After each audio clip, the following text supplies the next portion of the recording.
Students, welcome to Indian Constitution online class, BCom first sem, unit second, Fundamental Rights and Directive Principles, ಮೂಲಭೂತ ಹಕ್ಕುಗಳು ಮತ್ತು ರಾಜ್ಯ ನಿರ್ದೇಶನ ತತ್ವಗಳು. Meaning, such rights are known as human rights.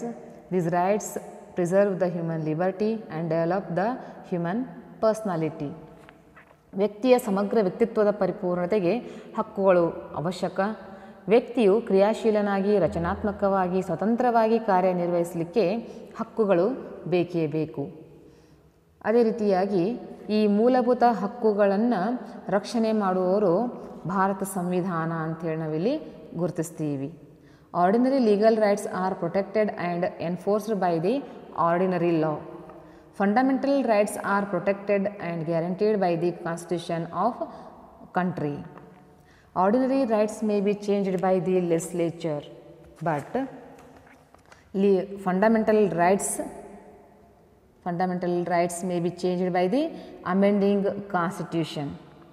ಸಾಮಾನ್ಯ ಕಾನೂನುಗಳನ್ನು ಒಂದು ಶಾಸಕಾಂಗ ಮಾತ್ರ ಅವುಗಳನ್ನು ಬದಲಾಯಿಸಬಹುದು. ಅನುಕೂಲಕ್ಕೆ ತಕ್ಕಂತೆ ಅವುಗಳನ್ನ ತಿದ್ದುಪಡಿ ಮಾಡ್ತಾ ಹೋಗ್ಬೋದು. ತಿದ್ದುಪಡಿ ಅನ್ನುವಂಥ ಅವಶ್ಯಕತೆ ಇಲ್ಲ. ಅವುಗಳನ್ನ ಬದಲಾವಣೆ ಮಾಡುವಂಥ ಅಧಿಕಾರ ಬರೀ ನಾವು ಶಾಸಕಾಂಗಕ್ಕೆ ಮಾತ್ರ ಕೊಟ್ಟಿದ್ದೀವಿ. ಆದರೆ ಮೂಲಭೂತ ಹಕ್ಕುಗಳನ್ನು ಬದಲಾಯಿಸಬೇಕಾದ್ರೆ ಅದು ಅಮೆಂಡಿಂಗ್ ಸಿಸ್ಟಮ್ಗಳ ಮೂಲಕ ಮಾತ್ರ, ಅಂದರೆ ತಿದ್ದುಪಡಿ ವಿಧಾನದ ಮೂಲಕ ಮಾತ್ರ ನಾವು ಸಂವಿಧಾನದ ಮೂಲಭೂತ ಹಕ್ಕುಗಳನ್ನು ತಿದ್ದುಪಡಿಗೊಳಿಸ್ಬೋದು. ಅಂದರೆ ಅಮೆಂಡಿಂಗ್ ಪ್ರೊಸೀಜರ್ದ ಮೂಲಕ ಮಾತ್ರ ಅವುಗಳನ್ನು ತಿದ್ದುಪಡಿಗೊಳಿಸ್ಬೋದು ಅನ್ನೋದನ್ನು ನಾವು ಇಲ್ಲಿ ತಿಳ್ಕೊತೀವಿ. ಕಾರಣ ಫಂಡಮೆಂಟಲ್ ರೈಟ್ಸ್ ಅನ್ನೋದೇನಿದೆ ಅದಕ್ಕೆ ಒಂದು ಸಂವಿಧಾನದಿಂದ ಬೆಂಬಲವಿದೆ, ಕಾನೂನುಗಳ ಬೆಂಬಲ ಇದೆ ಅಂದರೂ ಕೂಡ ತಪ್ಪಾಗಲಾರದು. ಹಾಗಾಗಿ ಮೂಲಭೂತ ಹಕ್ಕುಗಳು ಪ್ರಜೆಗಳಿಗೆ ಅತ್ಯವಶ್ಯಕವಾಗಿ ಬೇಕೇ ಬೇಕು. ಯಾಕಂತಂದರೆ ರಾಷ್ಟ್ರದ ಸವಲತ್ತುಗಳನ್ನ ಪಡೆದುಕೊಳ್ಳಬೇಕಾದ್ರೆ ಅವನಿಗೆ ನಾವು ಮೂಲಭೂತ ಹಕ್ಕುಗಳನ್ನು ಮೊಟ್ಟ ಮೊದಲ ಬಾರಿಗೆ ಕೊಡಲೇಬೇಕಾಗ್ತಾ ಇದೆ. ಹಾಗಾದರೆ ಇಲ್ಲಿ ನಾವೇನಪ್ಪ ಅಂತಂದರೆ ಇನ್ನು ಆ ಮೂಲಭೂತ ಹಕ್ಕುಗಳ ಕೆಲವೊಂದು ನಿರ್ಬಂಧನೆಗಳನ್ನು ನಾವಿಲ್ಲಿ ಅಭ್ಯಾಸ ಮಾಡೋಣ.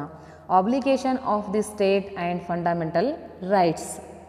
ಇಲ್ಲಿ ಮುಖ್ಯವಾಗಿ ನಾವು ಅದನ್ನು ಅಭ್ಯಾಸ ಮಾಡಬೇಕಾದ್ರೆ ನಿಬಂಧನೆಗಳು ಅಥವಾ ನಿರ್ಬಂಧನೆಗಳು ಯಾವ ರೀತಿಯ ಕೆಲವು ರಿಸ್ಟ್ರಿಕ್ಷನ್ಸ್ಗಳನ್ನು ನಾವು ಮೂಲಭೂತ ಹಕ್ಕುಗಳಿಗೆ ಕೊಟ್ಟಿದ್ದೀವಿ ಅನ್ನೋದನ್ನು ನಾವಿಲ್ಲಿ ಅಭ್ಯಾಸ ಮಾಡಬೇಕಾಗ್ತಾ ಇದೆ. ಈ first one is the obligation to respect human rights. ಮಾನವ ಹಕ್ಕುಗಳಿಗೆ ಮೊದಲು ನಾವೇನಪ್ಪ ಅಂತಂದರೆ ಇಲ್ಲಿ ಆದ್ಯತೆಯನ್ನು ಕೊಡಬೇಕು ಅಥವಾ ಗೌರವವನ್ನು ನಾವು ನೀಡಬೇಕಾಗ್ತಾ ಇದೆ. ಅಂದರೆ ಅವರಿಗೆ ಬೇಕಾದಂಥ ರೀತಿಯಲ್ಲಿ ನಾವು ಅವ್ರಿಗೇನಪ್ಪ ಅಂತಂದರೆ ಆ ಹಕ್ಕುಗಳನ್ನು ಗೌರವಿಸುವಂತಹ ಒಂದು ಸಾಮರ್ಥ್ಯ ನಮ್ಮಲ್ಲಿ ನಾವು ಬೆಳೆಸ್ಕೊಳ್ಬೇಕು. Next the obligation to protect the human rights. ಮಾನವ ಹಕ್ಕುಗಳನ್ನು ರಕ್ಷಣೆ ಮಾಡುವಂಥದ್ದು, ಅದಕ್ಕೆ ಗೌರವಿಸುವಂಥದ್ದು, ಆ ಮಾನವ ಹಕ್ಕುಗಳನ್ನು ಗೌರವಿಸುವಂಥದ್ದು, ಮತ್ತೊಂದು ಆ ಮಾನವ ಹಕ್ಕುಗಳಿಗೆ ರಕ್ಷಣೆ ನೀಡುವಂಥದ್ದು. And third one is the obligation to fulfil human rights. ಅಂದರೆ ಯಾವ ಹಕ್ಕುಗಳನ್ನು ಈಗಾಗಲೇ ಅವರಿಗೆ ಸಿಕ್ಕಿಲ್ಲವೋ ಅವುಗಳ ಕೊಡಿಸುವಂಥ ಕೆಲಸವನ್ನು ಮಾಡುವುದು, ಅವುಗಳನ್ನ ಪರಿಪೂರ್ಣಗೊಳಿಸುವಂಥ ಪ್ರಯತ್ನ. ಪ್ರತಿಯೊಬ್ಬ ಪ್ರಜೆಗೂ ಕೂಡ ಮೂಲಭೂತ ಹಕ್ಕುಗಳು ದೊರೆತಿವೆಯೋ ಅಥವಾ ಇಲ್ವೋ ಅನ್ನೋದರ ಬಗ್ಗೆ ನಾವಿಲ್ಲಿ ಕಾಳಜಿ ವಹಿಸಬೇಕಾಗ್ತದೆ. ಹಾಗಾಗಿ ಇವಿಷ್ಟು ನಿಬಂಧನೆಗಳನ್ನು ನಾವಿಲ್ಲಿ ಅಭ್ಯಾಸ ಮಾಡ್ತೀವಿ. ಇವೆಷ್ಟೇನಪ್ಪ ಅಂತಂದರೆ ಇಲ್ಲಿ obligation of the state and fundamental rights ಅಂತ ಹೇಳಿ ನಾವು ಕರಿತೀವಿ. ಇನ್ನು ನೆಕ್ಸ್ಟ್ ಏನಪ್ಪ ಅಂತಂದರೆ ಇಲ್ಲಿ ಕ್ಲಾಸಿಫಿಕೇಷನ್ ಆಫ್ ಫಂಡಮೆಂಟಲ್ ರೈಟ್ಸ್. ಮೂಲಭೂತ ಹಕ್ಕುಗಳ ಪ್ರಕಾರಗಳು ಎಷ್ಟು ಭಾಗಗಳೆಲ್ಲ ವಿಂಗಡಣೆ ಮಾಡಿದ್ದೀವಿ ಅನ್ನೋದನ್ನು ತಿಳ್ಕೊಳ್ತೀವಿ. ಮುಖ್ಯವಾಗಿ ಮೂಲಭೂತ ಹಕ್ಕುಗಳು, ಭಾರತ ಸಂವಿಧಾನದಲ್ಲಿ ಮೂಲಭೂತ ಹಕ್ಕುಗಳು ಈಗಾಗಲೇ 6 ಮೂಲಭೂತ ಹಕ್ಕುಗಳನ್ನ ನಾವು ನೋಡ್ತೀವಿ. ಅಂದರೆ ಮುಖ್ಯವಾಗಿ ನಾವೇನಪ್ಪ ಅಂತಂದರೆ ಇಲ್ಲಿ ಸಂವಿಧಾನ ರಚನೆಯಾದಂಥ ಸಂದರ್ಭದಲ್ಲಿ 1950 ರಚನೆ ಜಾರಿಗೆ ಬಂದಂಥ ಸಂದರ್ಭದಲ್ಲಿ ಮೂಲಭೂತ ಹಕ್ಕುಗಳ ಸಂಖ್ಯೆ 7 ಇತ್ತು. ಆದರೆ ಈಗ ಒಂದನ್ನು ನಾವು ಅದರಿಂದ ತೆಗೆದು ಹಾಕಿದ್ದೀವಿ. ಅದು ಯಾವುದು ಅಂದರೆ ಆಸ್ತಿಯ ಹಕ್ಕು.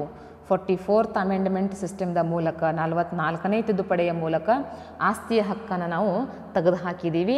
ಹಾಗಾಗಿ ಪ್ರೆಸೆಂಟಾಗಿರ್ತಕ್ಕಂಥ ಮೂಲಭೂತ ಹಕ್ಕುಗಳ ಸಂಖ್ಯೆ ಎಷ್ಟು ಅಂತಂದರೆ 6 ಮೂಲಭೂತ ಹಕ್ಕುಗಳು. ಇನ್ನು ಅವುಗಳನ್ನು ನಾವು ಅಭ್ಯಾಸ ಮಾಡಬೇಕಾದ್ರೆ ಫಸ್ಟ್ ನಾವು part 3rd and 12 to 35 articles in the constitution. ಇಲ್ಲಿ ಭಾರತ ಸಂವಿಧಾನದ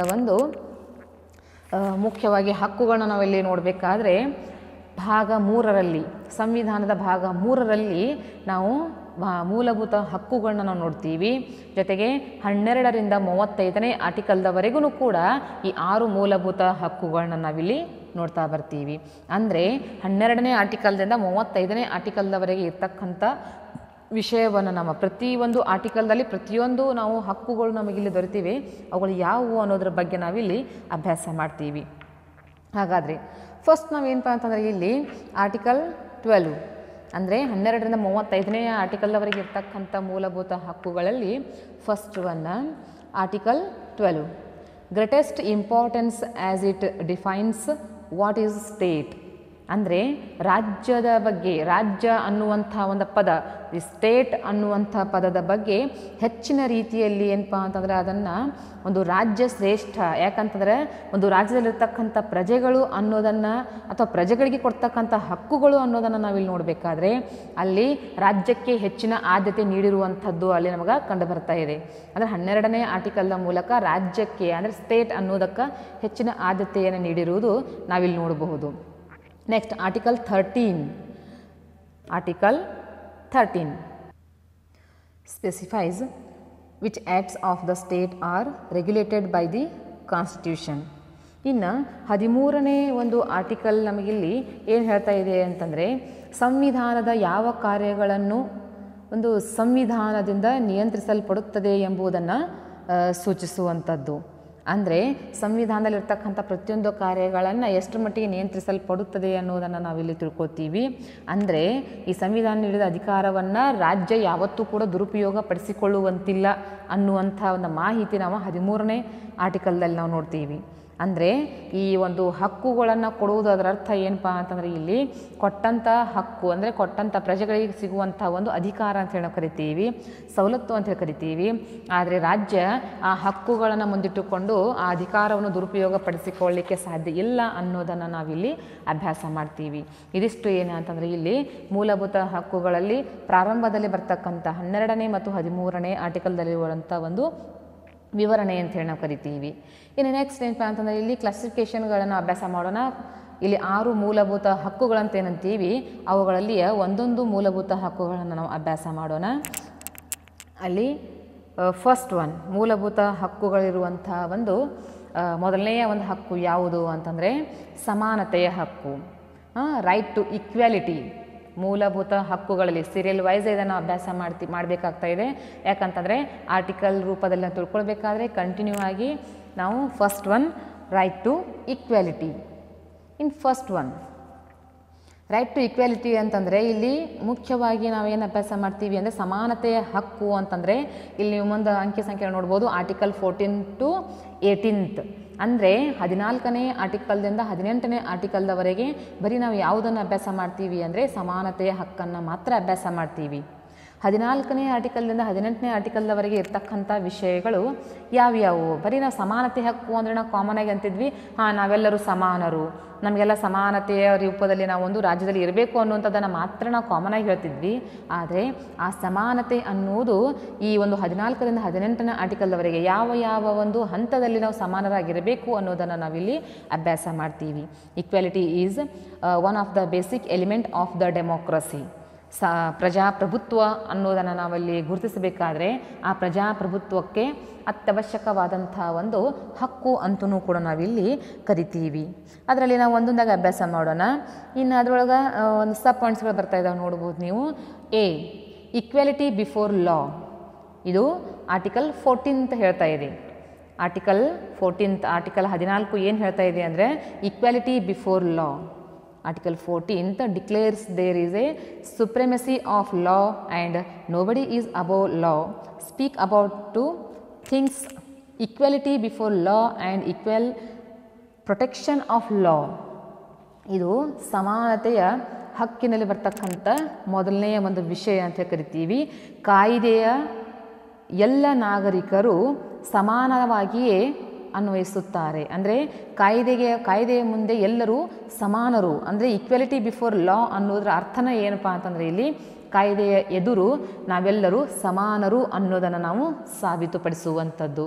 ಸರ್ಕಾರ ಬಡವ ಬಲ್ಲಿದ ಅಧಿಕಾರಿ ಅಥವಾ ಸಾಮಾನ್ಯ ಒಬ್ಬ ವ್ಯಕ್ತಿ ಅನ್ನುವಂಥ ಭೇದ ಭಾವ ಇಲ್ಲದೆ ಕಾನೂನುಗಳ ಮುಂದೆ ಪ್ರಜೆಗಳು ಎಲ್ಲರೂ ಕೂಡ ಸಮಾನರು ಅನ್ನುವಂಥದ್ದನ್ನು ಸಾಬೀತುಪಡಿಸುವಂಥದ್ದು. ಕಾಮನ್ ಆಗಿ ನಾವೆಲ್ಲರೂ ಸಮಾನರು ಅನ್ನೋದನ್ನು ಏನು ನಾವು ಹೇಳ್ತೀವಿ ಅದು ಬರೀ 14ನೇ ಆರ್ಟಿಕಲ್ದಲ್ಲಿ ಮಾತ್ರ ಅದನ್ನು ನಾವು ನೋಡ್ತಾ ಬರ್ತೀವಿ.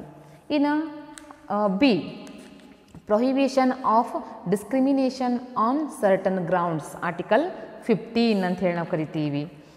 This rights is very important because before independence these all will practices are removed by this articles. ಅಂದರೆ ಈ ಒಂದು ವ್ಯವಸ್ಥೆ ನೋಡ್ರಿ ಯಾವ ರೀತಿಯಾಗಿದೆ ಅಂತಂದ್ರೆ ಇದು ಎರಡನೇದ್ದು. ಇಲ್ಲಿ ಮುಖ್ಯವಾಗಿ prohibition of discrimination on certain grounds ಅಂತ ಹೇಳ್ತಾ ಇದೆ. ಪಕ್ಷಪಾತದ ಪ್ರತಿಬಂಧಕ ಒಂದು ವ್ಯವಸ್ಥೆ. ಪಕ್ಷಪಾತದ ಪ್ರತಿಬಂಧಕ ಅನ್ನೋದು 15ನೇ ಆರ್ಟಿಕಲ್ನಲ್ಲಿ ನಾವು ಅಭ್ಯಾಸ ಮಾಡ್ತೀವಿ. ಇದನ್ನು ಸ್ವತಂತ್ರ ಪೂರ್ವದಲ್ಲಿ ಈ ಒಂದು ವ್ಯವಸ್ಥೆ ತುಂಬ ಒಂದು ರೀತಿಯಲ್ಲಿ ಅಸಮಾನವಾಗಿ ಅದನ್ನು ನಾವು ನೋಡ್ತಾ ಇದ್ವಿ. ಅಂದರೆ ಅಂಗಡಿ ಅಥವಾ ಸಾರ್ವಜನಿಕ ಹೋಟೆಲ್ಗಳು, ಮನರಂಜನಾ ಸ್ಥಳಗಳು, ಸಾರ್ವಜನಿಕ ಬಾವಿಗಳು, ರಸ್ತೆ, ದೇವಸ್ಥಾನಗಳು ಇವೆಲ್ಲದರಲ್ಲಿಯೂ ಕೂಡ ನಾವು ಇಲ್ಲಿ ಒಂದು ಪಕ್ಷಪಾತ ಭಾವನೆಯನ್ನು ಮಾಡ್ತಾ ಇದ್ವಿ. ಅಂದರೆ ಸ್ವತಂತ್ರ ಪೂರ್ವದಲ್ಲಿ ನಮ್ಮಲ್ಲಿ ಇರುವಂಥ ಒಂದು ಇದು ಪದ್ಧತಿಯಾಗಿತ್ತು. ಮೇಲು ಕೀಳು ಭಾವನೆ, ಕೆಳಜಾತಿಯವರಿಗೆ ಒಂದು ದೇವಸ್ಥಾನಗಳಲ್ಲಿ, ಹೋಟೆಲ್ಗಳಲ್ಲಿ ಅಥವಾ ದೊಡ್ಡ ದೊಡ್ಡ ಕಾರ್ಯಕ್ರಮಗಳಲ್ಲಿ ಅವರಿಗೆ ಅವಕಾಶ ಇರ್ತಾ ಇರಲಿಲ್ಲ. ಆದರೆ ಯಾವಾಗ ನಮ್ಮ ಸಂವಿಧಾನ ಜಾರಿಯಲ್ಲಿ ಬಂತೋ ಆವಾಗ 15ನೇ ಆರ್ಟಿಕಲ್ನಲ್ಲಿ ನಾವೇನು ಮಾಡಿದ್ವಿ ಅಂತಂದರೆ ಯಾವುದೇ ಅಂಗಡಿ, ಸಾರ್ವಜನಿಕವಾದಂಥ ಸ್ಥಳಗಳಾದಂಥ ಮನರಂಜನಾ ಕಾರ್ಯಕ್ರಮಗಳಾಗಿರ್ಬೋದು, ಸಾರ್ವಜನಿಕ ಕೆರೆ ಬಾವಿ ಆಗಿರ್ಬೋದು, ರಸ್ತೆ ಆಗಿರ್ಬೋದು, ಅಲ್ಲಿ ಯಾವುದೇ ಧರ್ಮ, ಲಿಂಗ, ಜನಾಂಗಗಳ ಒಂದು ಭೇದ ಭಾವ ಇಲ್ಲದೆ ನಾವೆಲ್ಲರನ್ನೂ ಕೂಡ ಸಮಾನರಾಗಿ ಕಾಣುವಂಥದ್ದು, ಪಕ್ಷಪಾತ ಭಾವನೆಯನ್ನು ಎಲ್ಲೂ ಕೂಡ ಮಾಡಬಾರ್ದು ಅನ್ನುವಂಥ ರೀತಿಯಲ್ಲಿ ನೋಡುವಂಥದ್ದು ಆರ್ಟಿಕಲ್ 15. ಇದು ಎರಡನೆಯ ಒಂದು ಸಮಾನತೆ ಅಂತ ಹೇಳಿ ನಾವು ಕರಿತೀವಿ. ಇನ್ನು ನೆಕ್ಸ್ಟ್ ಯಾವುದು ಅಂತಂದರೆ ಇಲ್ಲಿ ಮೂರನೇದು C, equality of opportunity matters of public employment, article 16. ನೋಡ್ರಿ ಇದೊಂದು ಯಾವುದು ಅಂತಂದರೆ ಇಲ್ಲಿ ಸಮಾನ ಅವಕಾಶಗಳು. ಸಮಾನ ಅವಕಾಶಗಳು ಅನ್ನೋದು 16ನೇ ಆರ್ಟಿಕಲ್ದಲ್ಲಿ ನಮಗಿಲ್ಲಿ ತಿಳಿಸಿಕೊಡ್ಲಾಗ್ತಾ ಇದೆ. It means reservation for members of OBC, SC, ST at the time of promotion. All citizens can apply for government jobs. ನೋಡ್ರಿ ಸರ್ಕಾರಿ ಒಂದು ನೌಕರರಾಗಲಿಕ್ಕೆ ಎಲ್ಲರಿಗೂ ಕೂಡ ಸದಾವಕಾಶಗಳು ದೊರೆತಿವೆ ಅನ್ನೋದನ್ನು ಆರ್ಟಿಕಲ್ 16ದಲ್ಲಿ ನಾವು ಅದನ್ನು ಅಭ್ಯಾಸ ಮಾಡ್ತೀವಿ. ಯಾಕಂತಂದರೆ ಆರ್ಟಿಕಲ್ 16 ನಮಗೆ ಏನು ಹೇಳ್ಕೊಡ್ತಾ ಇದೆ ಅಂತಂದರೆ ಸಮಾನ ಅವಕಾಶಗಳು. ಸಾರ್ವಜನಿಕ ಉದ್ಯೋಗಗಳಲ್ಲಿ ಧರ್ಮ, ಜಾತಿ, ಜನಾಂಗ ಇವು ಯಾವುಗಳ ಒಂದು ತಾರತಮ್ಯವಿಲ್ಲದೆ ಎಲ್ಲರಿಗೂ ಒಂದು ಪ್ರಾತಿನಿಧಿತ್ವವನ್ನು ಕೊಡುವಂಥದ್ದು, ಸಮಾನ ಅವಕಾಶಗಳನ್ನ ಕೊಡುವಂಥದ್ದು. All citizens can apply for the government jobs. ಎಲ್ಲರೂ ಕೂಡ ಸರ್ಕಾರಿ ನೌಕರರಾಗಲಿಕ್ಕೆ ಒಂದು ಅರ್ಜಿಯನ್ನು ಸಲ್ಲಿಸಬಹುದು, ಸರ್ಕಾರಿ ನೌಕರಿಯನ್ನು ಪಡೆದುಕೊಳ್ಳಬಹುದು. ಇದು ರಿಸರ್ವೇಷನ್ಸ್ಗಳನ್ನು ನಾವಿಲ್ಲಿ ಏನಪ್ಪ ಅಂತಂದರೆ ಒಂದು ಕೊಡ್ತಾ ಇದ್ದೀವಿ. ಯಾಕಂತಂದರೆ ಕೆಳಜಾತಿಯವರಿಗೂ ಕೂಡ ಪ್ರಾತಿನಿಧ್ಯ ಸಿಗಲಿ ಅಂಥೇಳಿ. SC ಅವರಿಗೆ 15%, ಆಮೇಲೆ ಏನಪ್ಪ ಅಂತಂದರೆ ಇಲ್ಲಿ ST ಅವರಿಗೆ 3% ಒಂದು ಪ್ರಾತಿನಿಧ್ಯವನ್ನು ಕೊಡುವುದರ ಮೂಲಕ ಅವರಿಗೆ ಒಂದು ಸರ್ಕಾರಿ ಹುದ್ದೆಗಳಲ್ಲಿ ಅವಕಾಶಗಳನ್ನು ಕೊಡುವಂಥದ್ದು ನಾವಿಲ್ಲಿ ನೋಡ್ಬೋದು. ಹಾಗಾಗಿ ಯಾವುದೇ ಸರ್ಕಾರಿ ಉದ್ಯೋಗಿಗಳಾಗಬೇಕಾದರೂ ಕೂಡ ನಮಗಿಲ್ಲಿ ಒಂದು ಜಾತಿ ಧರ್ಮಗಳ ಒಂದು ರೆಸ್ಟ್ರಿಕ್ಷನ್ ಅನ್ನೋದನ್ನು ನಾವಿಲ್ಲಿ ನೋಡಲಿಕ್ಕೆ ಸಾಧ್ಯ ಇಲ್ಲ. ಇನ್ನು next one D, the abolition of untouchability act. Untouchability act ಅನ್ನೋದು ಇದೊಂದು ವಿಶೇಷವಾದಂಥ ಒಂದು ಸಮಾನತೆಯ ಒಂದು ಪ್ರಕಾರ ಅಂತ ಅನ್ಬೋದು. ಅಸ್ಪೃಶ್ಯತೆಯ ನಿವಾರಣೆ ಅಂತ ಹೇಳಿ ನಾವು ಕರಿತೀವಿ. The abolition of untouchability, article 17. ಇದು ತುಂಬ ಮಹತ್ವಪೂರ್ಣವಾದಂಥ ಆರ್ಟಿಕಲ್ ಅಂತ ಕರಿತೀವಿ. 17ನೇ ಆರ್ಟಿಕಲ್ ಅಂತ ಕರಿಬೋದು. Article 17 of the Constitution abolished the practice of untouchability. Practice of untouchability is an offense and anyone doing so is punishment by law. ಯಾವುದೇ ಒಬ್ಬ ವ್ಯಕ್ತಿಯು ಕೂಡ ಕೆಳಜಾತಿಯವರನ್ನು ನಿಂದಿಸುವಂತಿಲ್ಲ. ಜಾತಿಯನ್ನು ನಿಂದನೆ ಮಾಡಿದರು ಅಥವಾ ಆ ಒಂದು ಅಸ್ಪೃಶ್ಯತೆ ಅನ್ನುವಂಥ ಒಂದು ವ್ಯವಸ್ಥೆಯನ್ನು ಆಚರಣೆಗೆ ತಂದಿದ್ರು ಅಂತಂದರೆ ಅವರಿಗೆ ಕಾನೂನು ಪ್ರಕಾರ ಶಿಕ್ಷೆ ಆಗ್ತಾ ಇದೆ. ಅದೊಂದು ಶಿಕ್ಷಾರ್ಹ ಅಪರಾಧ ಅನ್ನುವಂಥ ರೀತಿಯಲ್ಲಿ ಅದನ್ನು ಪರಿಗಣಿಸಲಾಗ್ತಾ ಇದೆ. ಅಂದರೆ ಪೂರ್ತಿಯಾಗಿ ನಾವು ಅಸ್ಪೃಶ್ಯತೆಯನ್ನು ಬಹಿಷ್ಕರಿಸಿದ್ದೀವಿ ಅನ್ನೋದನ್ನು ನಾವು ಆರ್ಟಿಕಲ್ 17ರಲ್ಲಿ ಅಭ್ಯಾಸ ಮಾಡ್ತೀವಿ. ಅಂದರೆ ಮುಖ್ಯವಾಗಿ ನಾವು ಒಂದು ಅಸ್ಪೃಶ್ಯತೆ ಕಾಯ್ದೆಯನ್ನು ಒಂದು ಅಸ್ಪೃಶ್ಯತೆಯ ವ್ಯವಸ್ಥೆಯನ್ನು ಆಚರಣೆಗೆ ತಂದಿದ್ದೇ ಆದರೆ ಅದು ಒಂದು ವೇಳೆ ಏನಪ್ಪ ಅಂತಂದರೆ ಇಲ್ಲಿ ಯಾರಾದರೂ ಗಮನಕ್ಕೆ ಬಂದಿತ್ತು ಅಂತಂದರೆ ಅದರ ಒಂದು ಶಿಕ್ಷೆ ಯಾವ ರೀತಿ ಇದೆ ಅಂತಂದರೆ 2 ವರ್ಷಗಳ ಕಾಲ ಕಠಿಣ ಶಿಕ್ಷೆ, ಜಾಮೀನು ರಹಿತ ಶಿಕ್ಷೆಯನ್ನು ಅಲ್ಲಿ ನೀಡಲಾಗ್ತಾ ಇದೆ. ಕಾರಣ ಆ ಶಿಕ್ಷೆ ಕೊಡೋದ್ರ ಉದ್ದೇಶ ಏನು ಅಂತಂದ್ರೆ ನಮ್ಮ ರಾಷ್ಟ್ರದಲ್ಲಿರ್ತಕ್ಕಂಥ ಜಾತಿಯ ಭೇದವನ್ನು ನಾವು ತೆಗೆದು ಹಾಕಬೇಕು ಅನ್ನೋ ಕಾರಣಕ್ಕಾಗಿ ರಚಿತವಾಗಿರುವಂಥದ್ದು ಈ ಒಂದು ಕಾಯ್ದೆ ಅಂತ ಕರಿತೀವಿ. ವ್ಯಕ್ತಿತ್ವಕ್ಕೆ ಗೌರವ ಕೊಡ್ರಿ, ವ್ಯಕ್ತಿಯ ಒಂದು ಸಾಧನೆಗೆ ಗೌರವ ಕೊಡ್ರಿ. ಅದ್ರ ಹೊರತಾಗಿ ನಮ್ಮ ಭಾರತದ ಒಂದು ಪೂರ್ವ ಪೀಠಿಕೆ, ಸಂವಿಧಾನದ ಪೂರ್ವ ಪೀಠಿಕೆಯಲ್ಲಿ ಇರುವಂಥದ್ದು ಜಾತ್ಯತೀತ ರಾಷ್ಟ್ರ ಅಂಥೇಳಿ. ಆ ಜಾತ್ಯತೀತ ರಾಷ್ಟ್ರ ನಾವು ಮಾಡಲೇಬೇಕಾಗಿತ್ತು ಅಂದರೆ ನಾವು ಜಾತಿಯನ್ನು ನಿಂದಿಸುವುದನ್ನು ಮೊದಲು ಕೈ ಬಿಡಬೇಕು. ಆ ರೀತಿಯಾಗಿ ಆರ್ಟಿಕಲ್ 17 ಅನ್ನೋದು ಅನ್ಟಚಬಿಲಿಟಿ ಆ್ಯಕ್ಟ್ ಅನ್ನೋದನ್ನು ನಮಗಿಲ್ಲಿ ತಿಳಿಸಿಕೊಡ್ತಾ ಇದೆ. ಅಂದರೆ ಅದನ್ನು ತೆಗೆದು ಹಾಕುವಂಥ ಒಂದು ವ್ಯವಸ್ಥೆ, ಅದು ಕಾನೂನು ಪ್ರಕಾರ ಅಪರಾಧ ಅನ್ನುವಂಥ ರೀತಿಯಲ್ಲಿ ಪಡಿಸ್ತಾ ಇದೆ. Next in last one the abolition of titles article 18 ಅಂದರೆ ಇಲ್ಲಿ ಬಿರುದುಗಳ ನಿರ್ಮೂಲನೆ ಅಂತ ಹೇಳಿ ನಾವು ಕರಿತೀವಿ. ಬಿರುದುಗಳ ನಿರ್ಮೂಲನೆ ಅಂತಂದರೆ ಏನು ಅನ್ಬೋದು? ಯಾಕಂದರೆ ಬಿರುದುಗಳು ಸಿಗುವಂಥ ಸಂದರ್ಭದಲ್ಲಿ ನಾವು ಯಾಕಾದರೆ ಒಂದು ತಡೆಯನ್ನು ಒಡ್ಡಬೇಕು ಅನ್ನೋದನ್ನು ನಾವಿಲ್ಲಿ ಅಭ್ಯಾಸ ಮಾಡ್ತೀವಿ ಅನ್ನೋದರ ಬಗ್ಗೆ ನಾವಿಲ್ಲಿ ತಿಳ್ಕೊಳ್ಬೇಕಾದ್ರೆ ಮುಖ್ಯವಾಗಿ ಇಲ್ಲಿ ಏನಪ್ಪ ಅಂತಂದರೆ ಒಂದು citizens of India can not accept titles from A foreign state. ಒಂದು ಅರ್ಥ ಮಾಡಿಕೊಡ್ರಿ, ಯಾವುದೇ ಬಿರುದುಗಳನ್ನು ವಿದೇಶದಿಂದ ಸೈನಿಕ ಇಲ್ಲವೇ ಶೈಕ್ಷಣಿಕ ಬಿರುದುಗಳನ್ನು ಹೊರತುಪಡಿಸಿ ಇನ್ಯಾವುದೇ ಬಿರುದುಗಳನ್ನು ವಿದೇಶದವರಿಂದ ಸ್ವೀಕಾರ ಮಾಡುವಂತಿಲ್ಲ.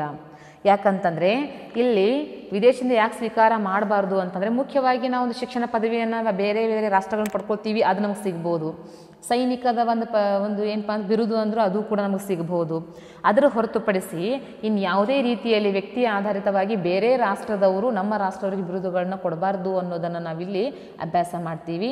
ಯಾಕಂತ 18ನೇ ಆರ್ಟಿಕಲ್ದ ಮೂಲಕ ಟೋಟಲ್ ಏನಪ್ಪ ಅಂದ್ರೆ ಬಿರುದುಗಳ ನಿರ್ಮೂಲನೆ ಅನ್ನುವಂಥ ರೀತಿಯಲ್ಲಿ ನಾವು ಗುರುತಿಸ್ತಾ ಇದ್ದೀವಿ. ಇವಿಷ್ಟೇನು ಅಂತಂದರೆ ಇಲ್ಲಿ ಮೂಲಭೂತ ಹಕ್ಕುಗಳ ಪೈಕಿ ಮೊದಲನೆಯ ಮೂಲಭೂತ ಹಕ್ಕು ಒಂದು ಯಾವುದು ಅಂದರೆ ರೈಟ್ ಟು ಈಕ್ವಾಲಿಟಿ. ಆ ರೈಟ್ ಟು ಈಕ್ವಾಲಿಟಿಯಲ್ಲಿ ಬರ್ತಕ್ಕಂಥ ಇಷ್ಟು ಅಂಶಗಳು ಇವೆಲ್ಲ ಏನಪ್ಪ ಅಂತಂದರೆ ಇಲ್ಲಿ ನಾವೊಂದು article 14th, 15th, 16th, 17th and 18th ಈ ಪ್ರತಿಯೊಂದು ಆರ್ಟಿಕಲ್ಗಳ ಮೂಲಕ ನಾವು ಸಮಾನತೆ ಅಂದರೆ ಯಾವುದರಲ್ಲಿ ಸಮಾನತೆಯನ್ನು ನಾವು ನೋಡಿದ್ವಿ ಅನ್ನೋದ್ರ ಬಗ್ಗೆ ನಾವಿಲ್ಲಿ ಅಭ್ಯಾಸ ಮಾಡಿದ್ವಿ. ಇದಿಷ್ಟೇನು ಅಂತಂದರೆ ಇಲ್ಲಿ ಮೂಲಭೂತ ಹಕ್ಕುಗಳ ಪೈಕಿ ಮೊದಲನೆಯ ಮೂಲಭೂತ ಹಕ್ಕು ಅಂತ ನಾವಿಲ್ಲಿ ಹೇಳ್ಬೋದು. Thank you.